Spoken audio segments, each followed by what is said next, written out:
السلام علیکم ورحمۃ اللہ وبرکاتہ۔ Please like and subscribe. Allah تعالیٰ نے ہر قوم کے رشتہ و ہدایت کے لیے مختلف انبیاء علیہ الصلوۃ والسلام کو اس دنیا کے اندر بھیجا، اور قرآن و حدیث میں جن انبیاء کرام کے ناموں کا ذکر ہے ان کی تعداد 100 کے قریب ہے، جبکہ اللہ تبارک تعالیٰ نے تقریباً 1,24,000 پیغمبروں کو اس دنیا کے اندر مبعوث فرمایا۔ جب اللہ جل شانہ نے خود قرآن مجید میں فرما دیا کہ ہم نے ہر قوم کے لیے ایک نبی بھیجا ہے، تو پھر ہزاروں سالہ تہذیب رکھنے والا ہندوستان بھلا نبی کے وجود سے کس طرح محروم رہ سکتا ہے، جبکہ اللہ تبارک تعالیٰ کے پہلے نبی حضرت آدم علیہ السلام کو اسی سرزمین ہند کے اندر ہی اتارا گیا تھا۔ ہندو دنیا کا واحد ایسا مذہب ہے جن کی مشہور مذہبی کتابوں کے اندر ایک خالق، مالک، جنت اور دوزخ اور آخرت کا تصور موجود ہے۔ اس کے علاوہ فخر دو جہاں حضرت محمد صلی اللہ علیہ وسلم کے بارے میں بھی واضح پیشن گوئیاں ہندو مت میں موجود ہیں۔ سنسکرت اور ہندو مذہب کے مایا ناز پروفیسر، جو کہ الہ آباد یونیورسٹی بھارت میں بطور پروفیسر خدمات انجام دے رہے ہیں، انہوں نے ہندی زبان میں ایک کتاب کلکلی اوتار اور محمد صلی اللہ علیہ وسلم کے نام سے لکھ کر بھارت میں تہلکہ مچا دیا، جس کا بہت سی زبانوں میں ترجمہ کیا جا چکا ہے، جبکہ ہندوؤں کے بڑے بڑے پنڈت بھی اس کتاب کو جھوٹا ثابت کرنے میں ناکام ہو چکے ہیں۔ اس کتاب کو لکھنے والے نے ان تمام پیشن گوئیوں کو یکجا کر دیا ہے جو کہ ہندوؤں کی مقدس کتابوں میں اللہ کے آخری نبی حضرت محمد صلی اللہ علیہ وسلم کے بارے میں لکھی ہوئی تھیں۔ ہندوؤں کا یہ عقیدہ ہے کہ برائیوں کے خاتمے کے لیے 10 اوتاروں یعنی پیغمبروں نے اس دنیا میں آنا ہے، جن میں سے 9 پچھلے 3 یوگ یعنی ادوار میں آ چکے ہیں، اور اب آخری دور یعنی کل یوگ میں کل کی اوتار یعنی آخری نبی کو آنا ہے، جبکہ ہندوؤں کا یہ بھی ماننا ہے کہ کل یوگ کئی ہزار سال پہلے شروع ہو چکا ہے اور دنیا کے تباہ ہونے تک یہی دور رہے گا۔ اس لیے جو اب آخری کل کی اوتار یا آخری مسیحا کے جو منتظر ہیں، جن کی خبر ان کی تمام مقدس کتابوں میں دی گئی ہیں، ہندوؤں کی جانی مانی کتاب بھگوت قرآن میں لکھا ہے کہ کل یوگ یعنی آخری دور کا ایک بڑا حصہ گزر چکا ہے، اور یہی وہ دور ہے جس میں بھگوان نے آخری اور طاقتور اوتار کو بھیجنا ہے۔ یہ یاد رہے کہ پیغمبر اور اوتار ہم معنی الفاظ ہیں جن کا تصور ہندو مذہب میں موجود ہے۔ تو بھگوت قرآن کے اسلوب میں کل کی اوتار یعنی آخری پیغمبر کی جائے پیدائش، خاندان اور والد کے بارے میں کچھ یوں لکھا ہوا ہے: وہ کل کی وشنو ہی سے ہے، اس کے گھر شمبل کے مقام میں بڑے پر اثر خاندان میں وہ پیدا ہوں گے۔ اس پیشن گوئی کے مطابق کل کی اوتار یعنی آخری نبی جہاں پیدا ہوں گے اس جگہ کا نام سنبل ہوگا، اور ڈاکٹر وید پرکاش اپنی شہرت یافتہ کتاب کل کی اوتار اور محمد کے صفحہ نمبر 29 پر لکھتے ہیں کہ عنقریب زبان میں لفظ شمبل کو 3 معنی میں لیا جا سکتا ہے۔ پہلا یہ کہ شمبل کا معنی امن کی جگہ ہے، دوسرا وہ مقام جو پانی کے قریب ہے، اور تیسرا معنی ایسا مقام جس کی طرف لوگ کھینچے چلے آئیں، اور یہ سب جانتے ہیں دنیا بھر میں مکہ کے علاوہ ایسا کوئی مقام نہیں ہے۔ اس پیش گوئی میں دوسری بات یہ بتائی گئی ہے کہ کل کی اس شہر کے بڑے پر اثر گھرانے میں پیدا ہوں گے،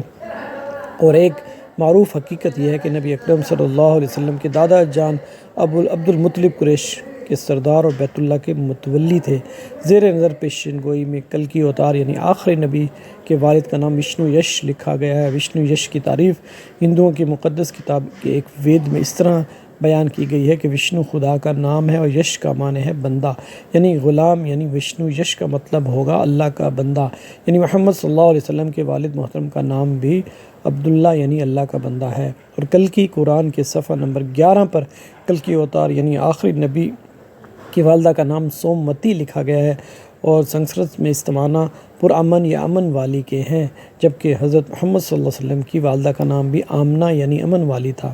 اس طرح کل کی قرآن میں کل کی اوتار یعنی آخری نبی کی تاریخ پیدائش کا یوں ذکر ہے کہ وہ چاند کے مہینے مادوں کی 12 تاریخ کو پیدا ہوں گے۔ ہندوؤں کی جانی مانی کتاب مہابھارت میں کل کی اوتار یعنی آخری پیغمبر کی اور خصوصیات لکھی گئی ہیں، یعنی کل کی اوتار کے اندر یہ خصوصیات کوٹ کوٹ کر بھری ہوں گی۔ کل کی اوتار میں معرفت الہی، ضبط نفس، معزز حسب و نسب، الہامی علم، متوازن گفتگو، شجاعت اور بہادری، سخاوت اور جذبہ احسان مندی کی خصوصیات بھرپور طور پر پائی جائیں گی۔ پائی جائیں گی، اور بے شک جو بھی سرور کرے کائنات آخری نبی حضرت محمد صلی اللہ علیہ وسلم کی سیرت مبارک کو پڑھے گا تو یہ جان جائے گا کہ یہ خصوصیات تو حضور اکرم صلی اللہ علیہ وسلم کی ذات میں رچی بسی ہوئی تھیں۔ ہندوؤں کی مقدس کتاب کے اشلوک میں یہ دعویٰ کیا گیا ہے کہ کلکی اوتار یعنی آخری رہبر دیودار یعنی خدائی گھوڑے پر سواری کریں گے، جبکہ محمد صلی اللہ علیہ وسلم نے اللہ کے بھیجے ہوئے نایاب براق پر سفر معراج کیا، جس سے ایک اور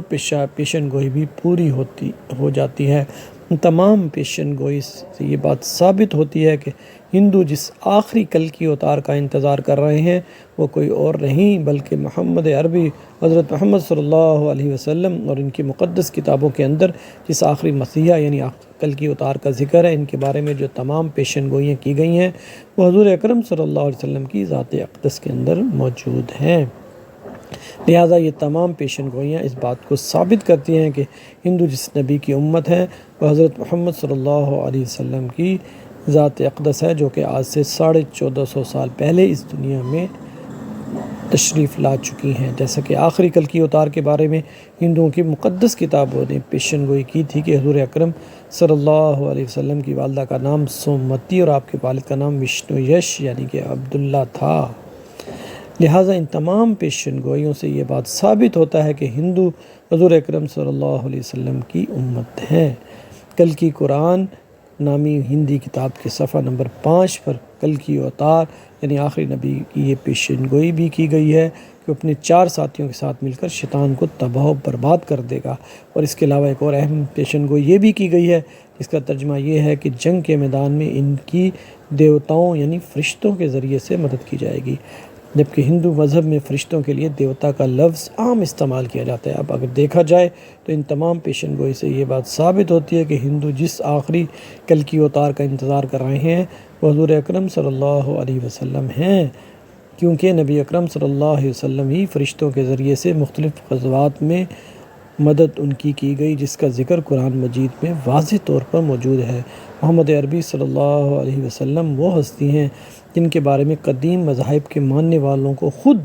ان کی مذہبی کتابوں میں کھلی خوشخبریاں اور پوری انسانیت کے لیے مسلمہ لیڈر کی حیثیت سے تسلیم کرنے کی واضح طور پر ہدایات دی جا چکی ہیں، بس شرط یہ کہ وہ اپنی تمام مذہبی کتابوں کی ان گواہیوں سے پوری طور پر واقف ہوں، اور ظاہر ہے کہ یہ ذمہ داری پوری امت مسلمہ کی ہے کہ جسے قرآن کے مطابق اٹھایا ہی اس لیے گیا ہے کہ وہ قیامت تک آنے والے انسانوں کو اس حقیقت سے باخبر کر دے کہ محمد صلی اللہ علیہ وسلم ہی وہ ہستی ہیں جن کی آمد کی خبریں تمام انبیاء کرام دیتے رہے ہیں، اور تمام مذاہب بشمول ہندو مذہب کے مقدس کتابوں میں ان کی آمد کی پیشن گوئیاں صاف الفاظ میں درج ہیں۔ ان الفاظ کی مقدس کتابیں جسے کلکی اوتار یعنی آخری نبی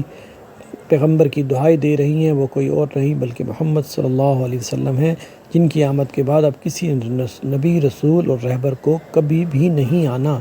لہٰذا ہندوؤں کی مقدس کتابوں سے یہ بات ثابت ہو رہی ہے کہ ہندو آخری نبی حضرت محمد صلی اللہ علیہ وسلم کی امت ہیں۔ اب نجات اسی میں ہے کہ نبی آخری الزماں حضرت محمد صلی اللہ علیہ وسلم اور ان کے پیغام کو دل و جان سے مان لیا جائے، ورنہ بیچارے ہندو لوگ ایسے ہی گائے کے پیشاب سے نہاتے اور اس کو پیتے رہیں گے اور اس دنیا سے ناکام ہو کر چلے جائیں گے۔ دعا ہے کہ اللہ تبارک تعالیٰ ساری انسانیت کو ہدایت نصیب فرمائے اور حضور اکرم صلی اللہ علیہ وسلم کی غلامی کا دامن تھامنے کی توفیق عطا فرمائے، آمین۔